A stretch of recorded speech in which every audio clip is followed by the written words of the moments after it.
তো আমি আজকে দাঁড়িয়ে আছি কাপ্তাইয়ের একবারে জিটি ঘাট অঞ্চলটাতে, যেটা জিটি ঘাট একবারে লাস্ট প্রান্তে। এখন হচ্ছে শুকনো মৌসুম চলছে, যার কারণে পানিটা অনেক নিচু চলে গেছে, লেকের একবারে নিচে দেখতে পাবেন আমরা পানিটা। তো আপনারা যদি হচ্ছে কাপ্তাই অঞ্চলে আসতে চান তাহলে কিভাবে আসবেন? আপনি যদি ঢাকা থেকে আসতে চান তাহলে অবশ্যই আপনারা কয়েকটা ওয়েতে আসতে পারবেন। যদি আপনারা বাসে আসেন তাহলে অবশ্যই আপনারা হচ্ছে সাইদাবাস অঞ্চল থেকে হানিফ নামের বাস আছে বা শ্যামলী বাস আছে, সরাসরি কাপ্তাই আপনাদেরকে নিয়ে আসবে। খুব অনায়াসে আপনারা আসতে পারবেন। অথবা যদি আপনারা চান যে আপনি হচ্ছে রংপুর থেকে বা পঞ্চগড় থেকে আসবেন, তাহলে পঞ্চগড় থেকে একটা বাস আছে, নাম হচ্ছে শাকিন বাস, যেটা সরাসরি কাপ্তাই নিয়ে আসবে আপনাদেরকে। এছাড়া অনেকগুলো ওয়ে আছে।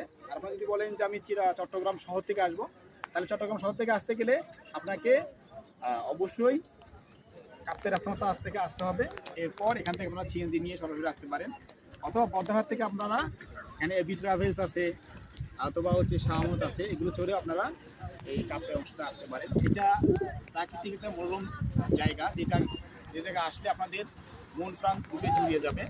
ধন্যবাদ, সাথে থাকবেন।